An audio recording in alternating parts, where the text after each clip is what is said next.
بسم اللہ الرحمن الرحیم انا انزلناه فی لیلۃ القدر وما ادراک ما لیلۃ القدر لیلۃ القدر خیر من الف شہر۔ تمام تعریفیں اللہ رب العالمین کے لیے ہیں جس نے قرآن مجید کو لیلۃ القدر میں نازل کیا۔ درود و سلام ہو ہمارے پیارے نبی محمد صلی اللہ علیہ وسلم پر، جن کو اللہ نے ساری کائنات کے لیے رحمت بنا کر بھیجا۔ محترم نوجوان ساتھیوں، بزرگوں اور معزز اسلامی ماؤں اور بہنوں، آج 21ویں تاخرات ہے۔ رمضان کا مہینہ بہت ہی تیزی کے ساتھ گزر گیا۔ ایسا محسوس ہوتا ہے کہ ابھی ہم چاند دیکھے اور تراویح نماز شروع کیے، لیکن آج ہم رمضان کے اس آخری 10 دن میں پہنچ گئے ہیں، اور یہ 10 دن بھی بہت ہی تیزی کے ساتھ گزر جائے گا۔ وقت تیزی کے ساتھ گزرنا یہ بھی ایک قیامت کی ایک نشانیوں میں سے ایک نشانی ہے کہ انسان اس سے بھی عبرت حاصل کرے، جو غفلت کی نیند جو سو رہا ہے اس سے بیدار ہو جائیں کہ قیامت کے قریب ہوتے جا رہے ہیں، تو یہ بھی ایک قیامت کی نشانیوں میں سے ایک نشانی ہے۔ تو بہرحال قرآن مجید میں اللہ نے کہا رمضان کے بارے میں، ایام معدودات، یہ رمضان کا مہینہ 30 دن مت سمجھو، یہ بہت گنتی کے چند دن ہیں، لمحوں میں یہ دن ختم ہو جائیں گے۔ تو بالکل ایسے ہی 21ویں رات میں ہم لوگ داخل ہو چکے ہیں، لیکن افسوس کے ساتھ کہنا پڑتا ہے کہ آج بھی ہمارے بہت سارے ایسے بھائی اور ہمارے بہت سارے ایسے مائیں بہنیں ہیں کہ ابھی تک قرآن مجید کا کوئی ایک جز پڑھنے کی توفیق بھی نہیں ہوئی۔ بہت سارے لوگ ایسے بھی ہیں کہ رمضان کا تقریباً 2/3 حصہ گزر چکا ہے، لیکن ابھی تک قرآن چھونے اور قرآن مجید کا ایک حصہ پڑھنے کی بھی توفیق نہیں ہوئی۔ بالکل جس طرح ہم گزار رہے ہیں، عام دن گزارتے ہیں، اسی طرح ہم گزارتے ہوئے رہے ہیں، بس فرق یہ کہ ہم بھوکے پیاسے اس دنوں کو گزار رہے ہیں۔ تو بہرحال افسوس کرنے کی ضرورت نہیں، غم کرنے کی ضرورت نہیں، لیکن سنبھلنے کے لیے ابھی ایک موقع ہے۔ رمضان کا یہ جو آخری 10 دن ہے، یہ رمضان کی جان ہے اور اس کی روح ہے۔ جس طرح انسان کے جسم میں جان کو جو اہمیت، روح کو جو اہمیت حاصل ہے، اسی طرح رمضان کی جان اور روح یہ رمضان کے آخری 10 دن ہیں۔ تو جو غفلت، کوتاہی، غلطی پہلے عشرے میں، دوسرے عشرے میں ہم سے ہو گئی، وہ غلطی دوبارہ اس تیسرے عشرے میں نہیں ہونا چاہیے، بلکہ ہم سے جو غلطی ہو گئی ہے اس غلطی کی تلافی، اس غلطی کو ہم مکمل پوری کر سکتے ہیں اس آخری 10 دنوں میں۔ اگر اب بھی اس 10 دن میں اگر کوئی آدمی اس غفلت میں رہتا ہے، وہی غفلت، بے پرواہی، لاپرواہی میں اگر ہوتا ہے، تو اس سے بڑھ کر کوئی آدمی نہیں ہے جو نقصان اٹھانے والا ہے۔ تو بہرحال یہ دن بہت ہی اہم دن ہے، بہت مبارک دن ہے، یہ رمضان کے آخری 10 دن، ان کا ہمیں خصوصی طور پر ہمیں اہتمام کرنا چاہیے۔ اللہ کے رسول صلی اللہ علیہ وسلم کے تعلق سے آتا ہے، یہ عائشہ رضی اللہ عنہ فرماتی ہیں، اذا دخل العشر، جب رمضان کے آخری 10 دن داخل ہو جاتے ہیں، نبی کریم صلی اللہ علیہ وسلم شد مئزرہ، اپنی تہبند کس لیتے ہیں، یعنی پوری طرح تیار ہو جاتے ہیں۔ شد مئزرہ احیا لیلہ، اور رات جاگتے ہیں، یعنی تقریباً پوری رات یا جس قدر ہوتا ہے اتنی رات آپ عبادت میں جاگتے ہیں۔ وَأَيْقَظَ أَهْلَهُ، اور اپنے گھر والوں کو بھی جگاتے ہیں۔ دیکھیے کتنی اس رات کے اہتمام کرتے تھے اللہ کے رسول صلی اللہ علیہ وسلم۔ اس حدیث سے ہم اندازہ لگا سکتے ہیں کہ اللہ کے رسول صلی اللہ علیہ وسلم جیسے ہی رمضان کا یہ آخری 10 دن شروع ہو جاتے ہیں، تو اللہ کے رسول صلی اللہ علیہ وسلم اپنی کمر کس لیتے ہیں، یعنی پوری طرح تیار ہو جاتے ہیں کہ گویا کہ ہم کسی ایک سفر پر نکل رہے ہیں، عبادت کے ایک سفر پر ہم نکل رہے ہیں۔ تو اللہ کے رسول صلی اللہ علیہ وسلم پوری طرح تیار ہو جاتے اور عبادت میں لگ جاتے۔ اور دوسری حدیث میں آتا ہے، کان النبی صلی اللہ علیہ وسلم یجتہد فی العشر الاواخر ما لا یجتہد فی آخری، نبی کریم صلی اللہ علیہ وسلم رمضان کے آخری 10 دن میں جس طرح عبادت کرتے تھے اس طرح کسی اور دن میں عبادت نہیں کرتے تھے۔ یہ اللہ کے رسول صلی اللہ علیہ وسلم ان دنوں کا خاص اہتمام کرتے تھے۔ تو بہرحال ان سنہرے موقعوں میں ہم داخل ہو چکے ہیں۔ یہ عبادت کا بہت ہی زرین اور سنہرا وقت ہے۔ جو آدمی ان اوقات کو باتوں میں، کھیل میں، کود میں گزار دیتا ہے تو یقیناً اس سے بڑا خسارے میں کوئی آدمی نہیں۔ اللہ کے رسول صلی اللہ علیہ وسلم اس رمضان کے آخری 10 دن جب داخل ہو جاتے ہیں تو آپ اعتکاف کرتے تھے۔ ہر سال اللہ کے رسول صلی اللہ علیہ وسلم اعتکاف کرتے تھے۔ کوئی رمضان ایسا نہیں جس میں آپ نے اعتکاف نہیں کیا ہو، ہر سال، یہاں تک کہ آپ کی وفات ہو گئی۔ اور جس سال آپ کی وفات ہوئی اس سال آپ 20 دن اعتکاف کیے، 20 دن اعتکاف کیے۔ تو بہرحال یہ بھی نبی کریم صلی اللہ علیہ وسلم کی ایک وفات کی ایک نشانی تھی۔ اور اسی طرح بہرحال 10 دن کسی مسجد میں اعتکاف کرنا یہ نبی کریم صلی اللہ علیہ وسلم کی سنت ہے۔ اور ان 10 دنوں میں جن عبادات کا ہمیں اہتمام کرنا چاہیے ان عبادتوں میں سے ایک اہم عبادت اعتکاف ہے، تو اس کا ہم خاص اہتمام کرنا چاہیے۔ عبادت کا بہت بڑا ثواب ہے، کیونکہ آدمی ساری دنیا سے کٹ کر مسجد میں آ کر بیٹھ جاتا ہے، اللہ کا ہو کر رہ جاتا ہے۔ اللہ سے مانگنے کا ایک بہت بہترین وقت یہ آخری 10 دن ہے، تو اعتکاف کرنا یہ بہت ہی ثواب کا کام ہے، بہت ہی اجر کا کام ہے۔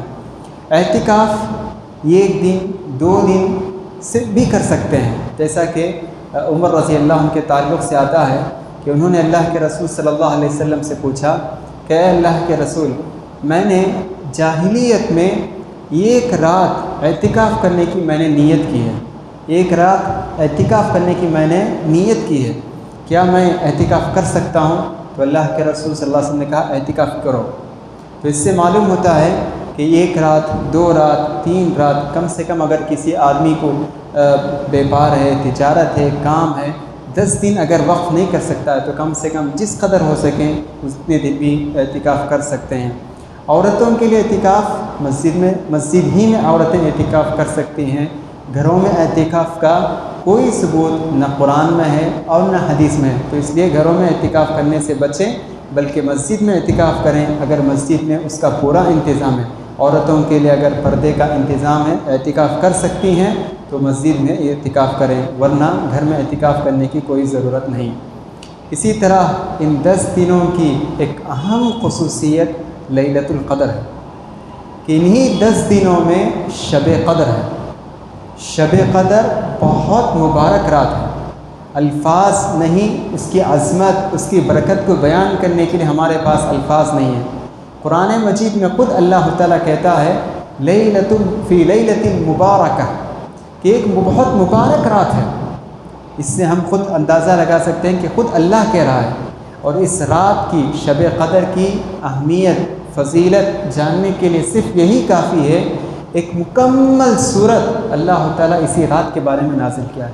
اس سورت میں کوئی اور چیز کا ذکر نہیں، اس سورت میں صرف اور صرف شب قدر کے بارے میں اور کسی چیز کے بارے میں اللہ تعالیٰ ذکر ہی نہیں کیا۔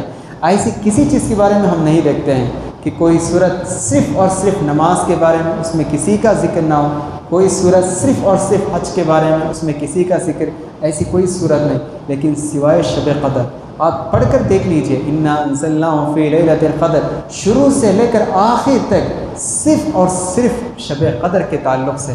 تو اس سے خود ہم اس رات کی اہمیت اور اس کی فضیلت کا ہم اندازہ لگا سکتے ہیں۔ تو اس رات کی ایک اہم فضیلت یہ ہے کہ اللہ تعالیٰ نے اتنی ہزاروں راتوں میں شب قدر کو اللہ تعالیٰ نے انتخاب کیا قرآن مجید کو نازل کرنے کے لیے۔ تو اللہ تعالیٰ لوح محفوظ سے آسمان دنیا، یعنی جو قریبی آسمان ہے، اس آسمان پر اللہ تعالیٰ پورا قرآن اتار دیا، اور پھر وہاں سے جبریل علیہ السلام 23 سال 20 پر 3 سال مدت میں یہ قرآن مجید کو تھوڑا تھوڑا کر کے اللہ کے رسول صلی اللہ علیہ وسلم کے پاس لے آتے تھے۔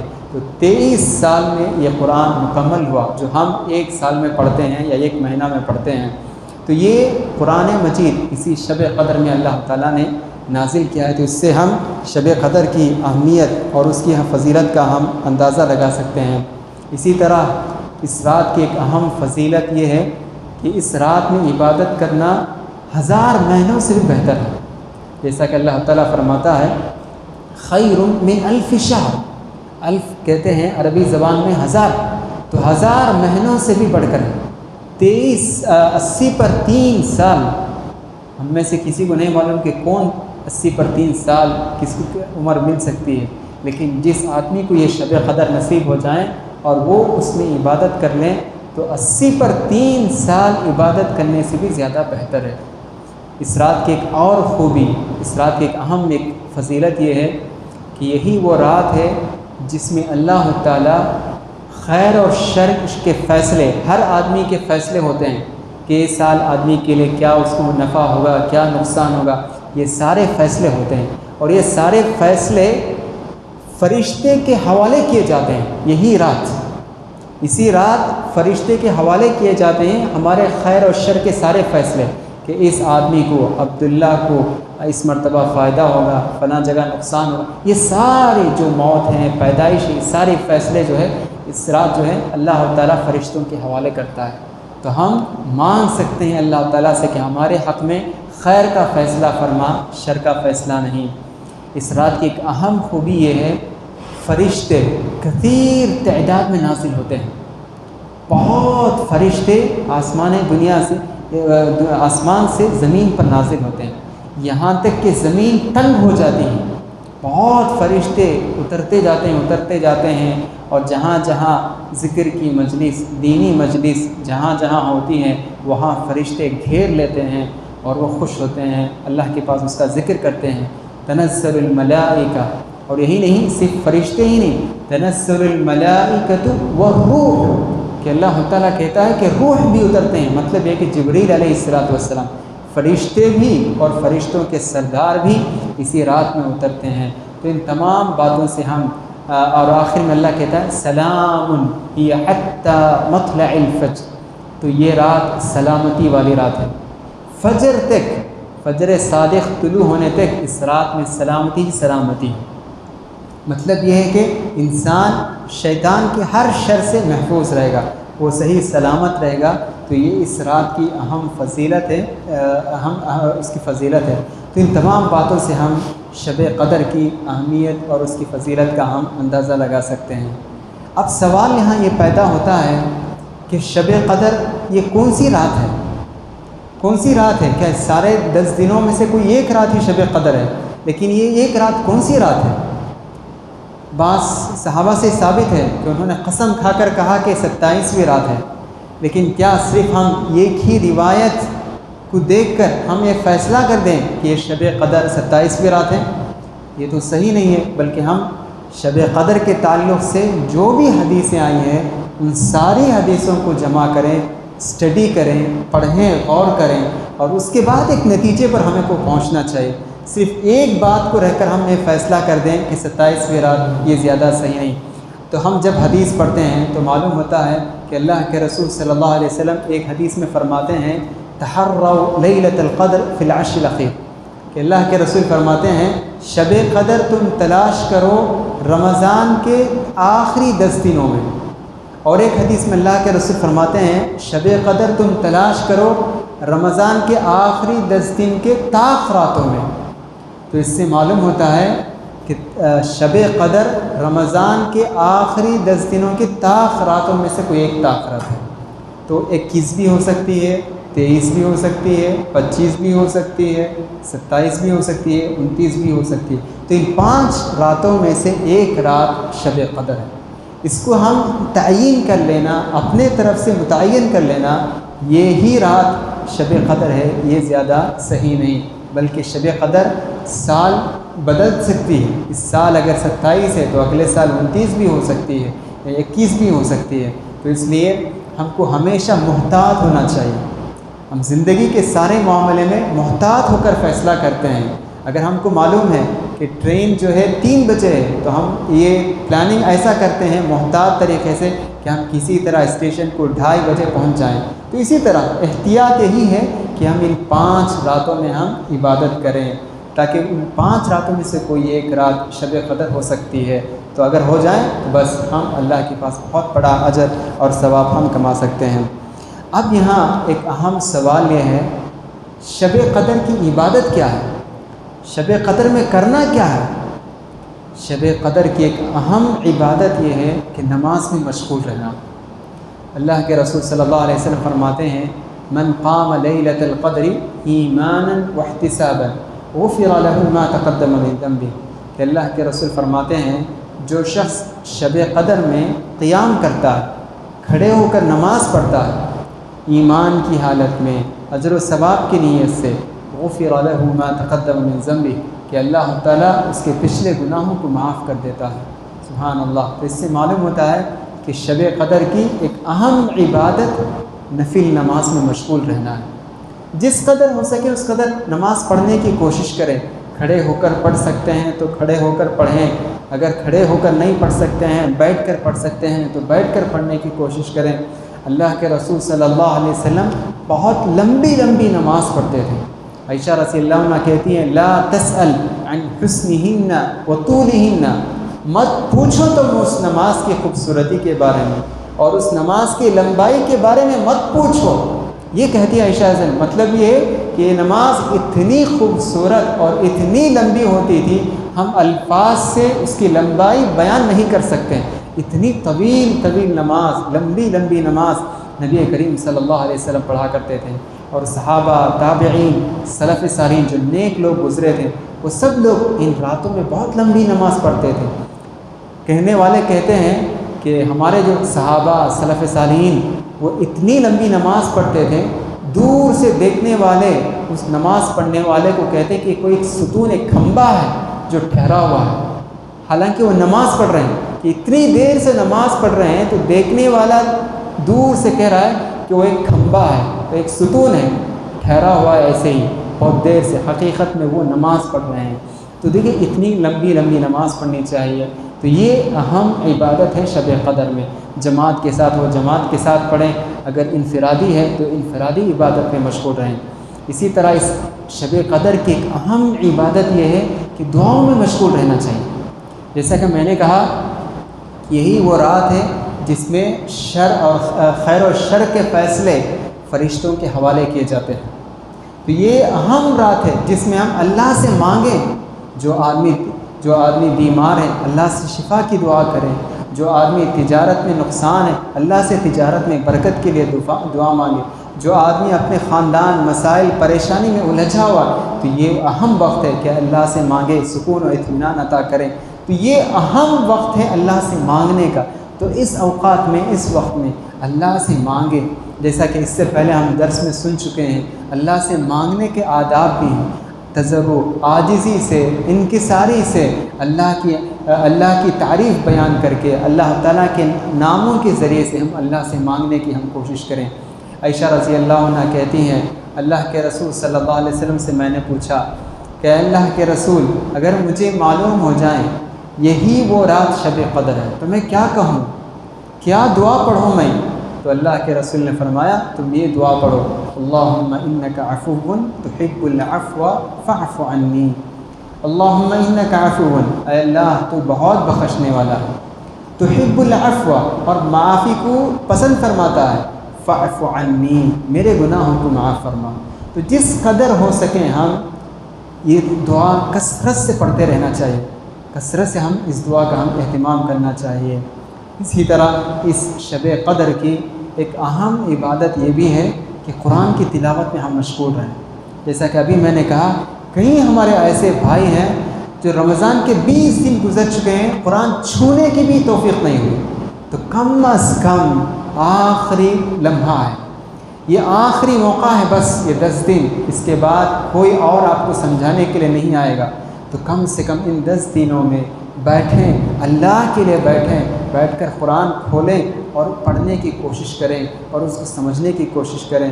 تو ان راتوں میں قرآن مجید پڑھنا بہت بڑا ثواب کا کام، بہت بڑا اجر و ثواب کا کام ہے، اور نبی کریم صلی اللہ علیہ وسلم کی سنت، اور دعاؤں میں اور ذکر و اذکار میں بھی چھوڑ رہے ہیں۔ اس سے پہلے ہم ذکر و اذکار کے بارے میں بھی ہم سنے تھے، کم سے کم اللہ سے توبہ استغفار کریں، استغفر اللہ و اتوب الیہ، اللہم اغفر لی، اللہم اغفر لی، جس قدر ہو سکے اس کو کہنے کی کوشش کریں۔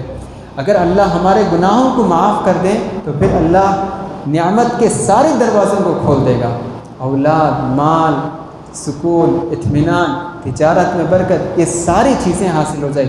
استغفار یہ چابی ہے، اللہ کے برکات کو کھولنے کی ایک اہم چابی استغفار۔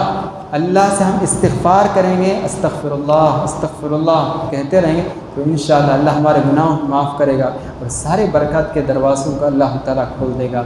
تو یہ ہے اصل عبادت۔ لیکن بہت افسوس کے ساتھ کہنا پڑتا ہے کہ عام طور پر لوگ تاخ راتوں میں بیان کے نام سے 1 بیان 2 بیان 3 بیان رات 3 بجے تک بیان میں گزارتے ہیں، اور پھر اس کے بعد سارے کھا کے سو جاتے ہیں۔ دیکھیے بیان ہو سکتا ہے صرف 15 منٹ 10 منٹ کافی ہے، نصیحت اتنا ہی بس، شارٹ ہونا چاہیے، سویٹ ہونا چاہیے، بس یہ کافی ہے۔ باقی 11 مہینے ہیں جس میں آپ بہت بیان سن سکتے ہیں۔ اب جو ہے سننے کا نہیں، عبادت کا وقت ہے، تو یہ کم سے کم، میں بیان کا مخالف نہیں بلکہ میں کہتا ہوں کہ کم سے کم بیان ہونا چاہیے اور زیادہ عبادت میں ہونا چاہیے، زیادہ عبادت کرنا چاہیے، کم سے کم بیان کرے۔ تو بس یہ رات بہت اہم رات ہے۔ آخر میں اللہ کے رسول فرماتے ہیں جو شخص اس شب قدر سے محروم رہا فقد حرم الخیر کلہ، وہ شخص ہر قسم کے خیر سے محروم ہو گیا۔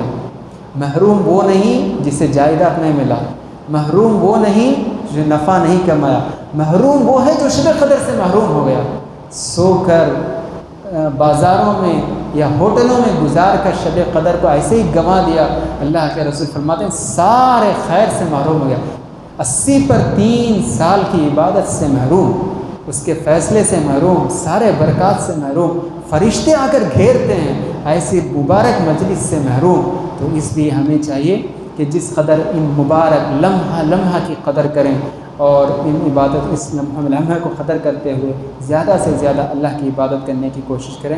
ایسے بھی نہیں کہ بالکل نہ سوئیں، کوشش کریں کہ جس قدر ہو سکے اس قدر عبادت کریں، اور اگر نیند آتی ہے تو سو بھی سکتے ہیں، کوئی حرج نہیں ہے انشاءاللہ۔ اللہ سے دعا ہے کہ کہنے والے کو بھی سننے والے کو بھی اس شب قدر کی اہمیت اور اس کی فضیلت کو جان کر اس میں زیادہ سے زیادہ اللہ کی عبادت کرنے کی توفیق عطا فرمائیں۔ آمین۔ وآخر دعوانا الحمدللہ رب العالمین۔ سبحانک اللہم و بحمدک، اشہد ان لا الہ الا انت، استغفرک و اتوب الیک۔ السلام علیکم۔